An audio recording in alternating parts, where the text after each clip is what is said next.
Okay, a few little facts to start this video off. I've been trying to introduce it for a few minutes. Can't make myself sound appealing or interesting or entertaining in the slightest, so I've decided just to get straight into it. Second of all, the sun has made an appearance, finally, but I have a window here, so if this face looks a little bit brighter than this, if this side of my face looks a little bit brighter than this side, that is why I'm filming quite early in the morning and this room gets the light in the morning, so I apologise for that. And thirdly, I can't really move today. I had my first PT session on Monday, my first personal training back in months. If you see my Instagram, I posted about it on my stories, and last night I feel like I've hardly slept. If I needed to like roll over or move, I had to hold onto the mattress and like pull myself over, or hold onto Tommy and pull myself over. My legs, I can't walk up and down the stairs. I have to do it one by one. I'm aching all over, but at least it shows that I've done something. Whether it was the right thing or not, I'm aching, I'm in pain. But nonetheless, I'm going to sit here today, and I posted on my Instagram stories the other day asking if any of you would be interested in seeing the books that I've bought recently. So last year I did really rubbish. I read a few books at the beginning of the year and that was it. None of them were life-changing or particularly interesting. So this year I've kind of promised myself that I'm going to read a little bit more. It's not a New Year's resolution. If you've seen my blog post, I posted on Sunday a little post about 18 things that I don't want to happen in 2018, and I talk in there about why I'm not setting myself goals and New Year's resolutions, and it's a bit more light-hearted. Hopefully it'll make some of you laugh and maybe you'll be able to relate to it, so I'll link it here if you want to go and have a look, because I was quite happy with it and it's had some quite good feedback, so I'd really appreciate if you go and have a look. But a lot of you said that you would be really interested to see what books I bought. So there are 12 here. I'm going to whiz through them. I'm just going to kind of read the titles and talk a little bit about them, obviously. I will link them all below if any of them take your fancy. There's a bit of a broad spectrum. I got a few for Christmas that I still need to get through, and I've got some that I bought last year that I still haven't read, but I was just kind of, you know, when you just get sucked into Amazon and you end up with a million things in your basket which you don't really need, but you buy them anyway. Well, that was the case with these books, and I'm really happy with them all. I've chosen them all. I didn't really need them, but I thought I'd share them with you because you might be interested. And let me know if this is the kind of video that you like, because I'll film more of them. Any video ideas you've got, let me know. I'm going to get into it because otherwise this is going to be the longest intro in the world ever. So this first one is a classic book, I think. A lot of people have heard of it. It is called The Kite Runner, and I think a while ago I actually bought another one of this author's books. It's Khaled Hosseini. I probably haven't pronounced that right, I apologise, but I bought 1,000 Splendid Suns and just couldn't get into it. So this is apparently the one that you meant to read first, so I thought I'd give this a go. It was maybe 5 years ago I bought that book. Set in 1975 in Afghanistan. It is about a young boy who is desperate to win the local kite fighting tournament. Disaster hits and Russian invades, and it's all about their kind of life and a new world and how they get on with it. So I think it's going to be quite gripping and not too heavy, I hope, but one of those books that you kind of sit and think about afterwards, and I feel like it's a real classic and it's always everywhere in the bookshops and stuff, so I thought I'd give it a go. Now this next book is called Truly Madly Guilty, and this is by Liane Moriarty. I am pretty sure that she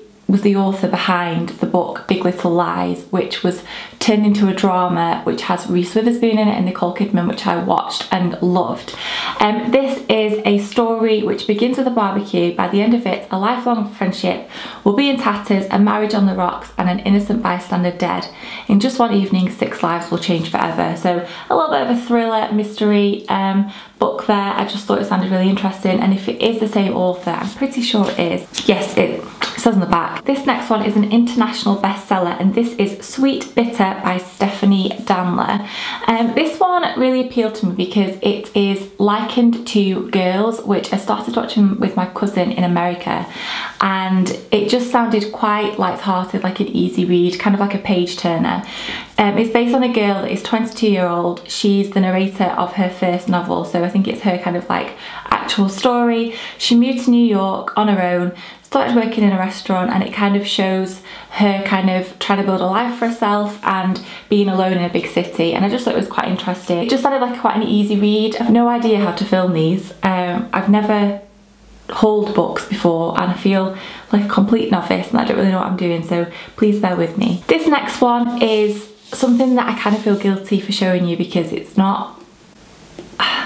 It's an autobiography by Lauren Graham, who is the mum, Lorelai Gilmore, in Gilmore Girls, which I absolutely loved the TV series. I binge watched it last year, and it's called Talking as Fast as I Can, and I saw this when I was in America and popped it in my Amazon basket when I was there, ready to buy when I was at home. So it was written by Lauren Graham. She has written a book before, but it was fiction. This is based on her life. It says, "This book contains some stories from my life, the awkward growing up years, the confusing dating years, the fulfilling working years, and what it was like to be asked to play one of my favourite characters again." I love her. I think she's so funny, quite intelligent, and just a real woman's woman, and I was just really interested to read a little bit more about her. So I'm actually reading this at the moment. I'm not that far through it, maybe about 40 pages, and I'm really enjoying it so far. She's just got a really entertaining voice, and if you like Gilmore Girls, then I would kind of recommend picking this up because obviously she's like the focus point of it, really, isn't she? So and I like to think that she's a lot like the character, so I'm reading that at the moment. I saw this book on Estée Lalonde's channel. She did a favourite books of the year video, so a couple of the books that I've got in here are from that video because she recommended them. I'm now recommending them to you. So this one is by the author Joan Didion, who apparently is a very famous author in America, and this is her book, which is called The Year of Magical Thinking. I think she has quite a collection of books that she's written, and this at the back, all the back says is life changes fast, life changes in the instant.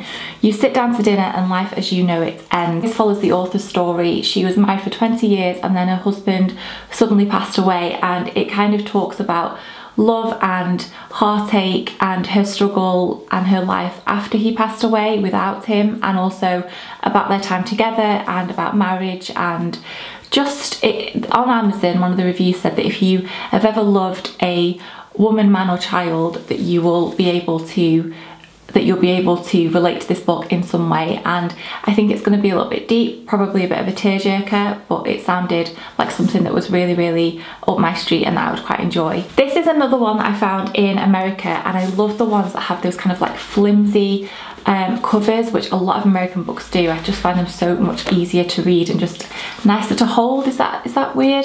This is called Lily and the Octopus, another national bestseller. This is by the author Stephen Rowley. It is a story about that special someone, the one in whom you trust and confide and without whom you can't imagine living.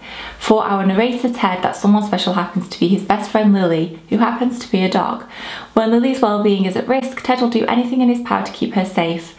Lily and the Octopus reminds us how it feels to love fiercely, how difficult it is to let go, and how worthwhile it is to fight for what matters. Remember the last book you told someone they had to read? Lily and the Octopus is the next one. So those last few lines really sold it to me. I know you shouldn't judge a book by its cover, but I mean, look at it. And I couldn't resist this. You know, we have 3 dogs. I absolutely cherish them all, and Evie, the oldest one, I do call them my best friend, so I thought I'd be able to relate to this, and that it'd just be quite a nice one and make me feel all warm inside. So that's Lily and the Octopus. This one is something that I'd seen on quite a lot of the bestsellers or books to read lists when I've been in Waterstones or browsing Amazon, and this is called A Little Life, which I actually posted on my Instagram stories, the spine, and someone messaged me and said, is that a little life? Because she recognised the spine, and she said she absolutely loved it. So this, I think, is a story of 4 or 5 friends that live in New York City that experience some form of tragedy, or at least the main character does, and I think it covers quite serious topics, and it's just, I think it's based around emotion and tragedy and friendship, and again I think it's something that's going to be quite a heavy read. I think on Amazon people were saying that they experienced every single emotion, and that sometimes they had to put it down for a little while because it was that emotional, but I think sometimes it's good to get so lost in a book and something that really makes you sit back and think. I mean, the ones that are a bit more light-hearted are good as well, but I think the ones that really you learn something from and you can really get into, and they make you step back and think, oh my goodness, and kind of rethink the way you think about things. I think that's a very, very powerful thing for a book to be able to do. So I thought I'd give this one a go. So this one is called Exit West, and I'm going to stop trying to pronounce the author's names because I'm not going to be able to do it. This one I saw on Esther's video as well, and it says, in a city swollen by refugees but still mostly at peace, or at least not yet openly at war, two young people notice one another. And if I recall correctly, this one is about a couple that fall in love in a place that, it kind of reminded me of what happened in Berlin when they got divided. So they fall in love and then their city ends up at war, and it follows their story and their struggle to stay together. Again, I think this is one that's going to make me sit back and think and going to learn a little bit from, which I quite enjoy. And these are all new authors to me, and I love kind of exploring new authors and getting to know different styles of writing. This next book is called FAQS and Furies, and this one has had really, really good reviews on Amazon. You know, when it comes up on Amazon saying people that bought this also bought this. So that's how I found it. It says, every story has two sides, every relationship has two perspectives, and sometimes it turns out the key to a great marriage is not its truths but its secrets. So this one, it has quite a lot of reviews from like Marie Claire, the Daily Mail, Stylist, Vanity Fair.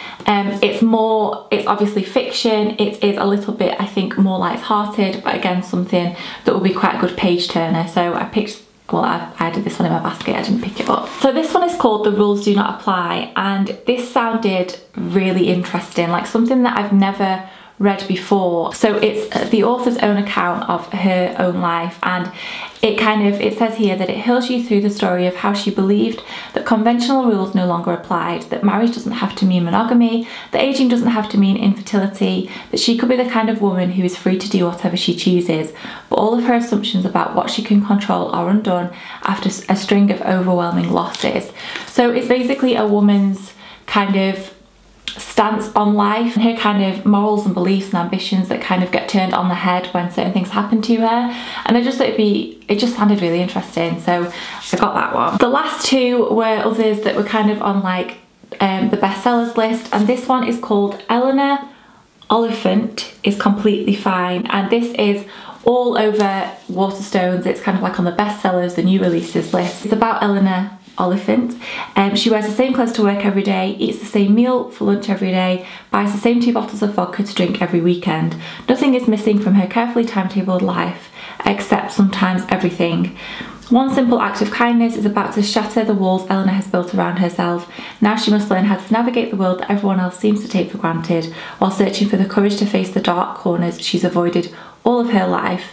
Change can be good, change can be bad, but surely any change is better than fine. I thought it just sounded like quite a nice book. It's been recommended by a lot of people. And then the last one that I wanted to share with you that I bought is called Little Fires Everywhere. This one again just came up as a recommended book on Amazon, and it just sounded quite thrilling, like a bit of a thriller, a bit of a mystery. It's about a small town where they're all kind of used to their own life and their day-to-day life, and then a new family moves in and things start to go wrong and people start pointing their fingers. It just sounded like a good read, and I really like the title basically. So they are all the books that I've got to show you.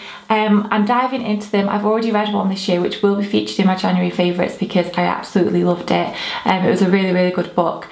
And as I said, I'm reading the Gilmore Girls one at the moment, and I'm just really enjoying being back into reading. If any of you can recommend me any books, or anybody else that reads the comments, please leave them in the comments down below, because then we can all kind of help each other and recommend things to each other. If any of you have read these books and you want to give me your opinion, please let me know in the comments too. I hope you enjoyed this. I feel a bit on edge, I don't know why. It's the first one I've ever done, and I don't know, am I supposed to read the blurbs? Am I supposed to just, I don't know how I'm supposed to do it, but they're the books that I've bought anyway. I hope you did enjoy, and I will see you all on Sunday with my next video. Thank you for watching.